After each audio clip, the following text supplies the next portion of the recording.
ছোটোবেলা থেকেই দেখতাম আমার মা চাচিরা অনেক পিঠাপুলি বানাতো। তাদের থেকে আমার এই পিঠাপুলি বানানোর অভিজ্ঞতা।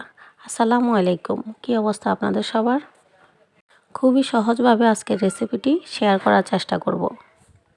শুরুতেই পুলি পিঠা বানানোর জন্য ডো তৈরি করে নেব। এখানে আমি 2 কাপ পানি নিয়েছিলাম, সাথে দিয়েছিলাম স্বাদ মতো লবণ।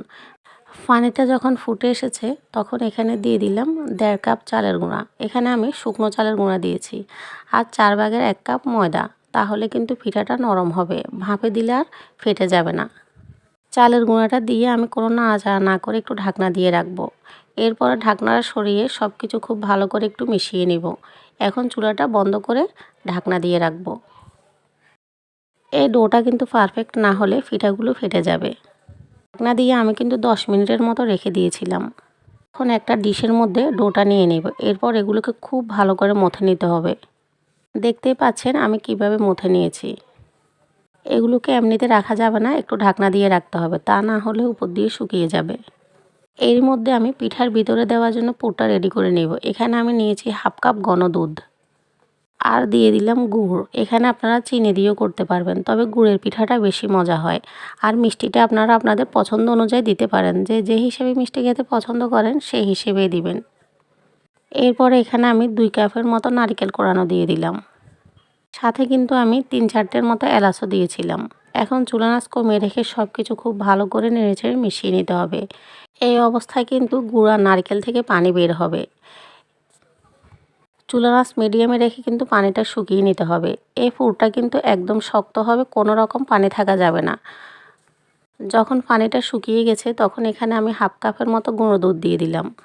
এখন আবারও সব কিছু নেড়েচেড়ে চুলার আঁচ মিডিয়ামে রেখে শুকিয়ে নিতে হবে। দেখে বুঝতে পারছেন পুরটা কীরকম হয়েছে, যেন কোনো রকম পানি না থাকে, তাহলে কিন্তু পিঠাগুলো ফেটে যাবে।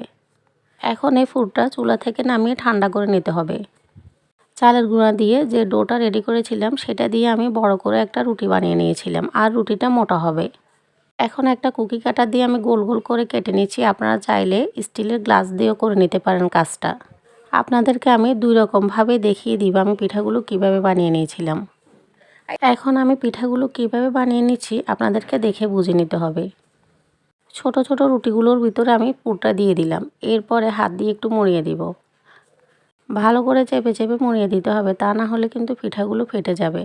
আপনারা হয়তো আমার থেকে ভালো বানাতে পারেন, আমার পিঠাগুলো কিন্তু তেমন একটা সুন্দর হয়নি। আমি আমার মতো করে বানিয়ে নিলাম। আর কিছু পিঠা আমি রুটি বানানো ছাড়াই বানিয়ে নিয়েছিলাম। ডোটাকে প্রথমে আমি ছোট ছোট করে গোল গোল করে নিয়েছিলাম। এরপরে হাত দিয়ে একটু বাটির মতো করে নিয়ে ভিতরে পুরটা দিয়ে তারপর ভাঁজ দিয়ে বানিয়ে নিলাম।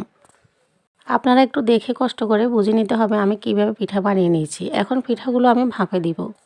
একটা স্টিলের জালির উপরে আমি একটা পাতলা কাপড় দিলাম। নিচে কিন্তু একটা হাঁড়িতে আমি পানি গরম করে নিয়েছি। এখন পিঠাগুলো দিয়ে দিব। আপনারা চাইলে কিন্তু স্টিলের জালির উপরে তেলটা ব্রাশ করে পিঠাগুলো দিতে পারেন। সবগুলো পিঠা দিয়ে আবারও উপর দিয়ে কাপড় দিয়ে ঢেকে দিব, যেন ঢাকনার থেকে পানিগুলো বের হয়ে পিঠার উপরে না পড়ে। পিঠাগুলো আমার সেদ্ধ হতে 15 মিনিটের মতো সময় লেগেছে। মাশাআল্লাহ, আমার পিঠাগুলো কিন্তু ভাপ দেওয়া হয়ে গেছে। তবে সাথে সাথে নিতে যাবেন না, তাহলে কিন্তু সবগুলো পিঠা ফেটে যাবে। যখন একটু ঠান্ডা হবে তখন নেবেন। আমি আবারও বলছি, ভাপ দেওয়ার পরে পিঠাগুলো যখন একটু ঠান্ডা হবে তখন নিতে যাবেন, না হলে কিন্তু পিঠাগুলো ফেটে যাবে। দেখুন মাশাআল্লাহ, পিঠাগুলো কিন্তু কত সুন্দর হয়েছে। আল্লাহ আপনাদের সবাইকে ভালো রাখুক, সুস্থ রাখুক। আল্লাহ হাফেজ।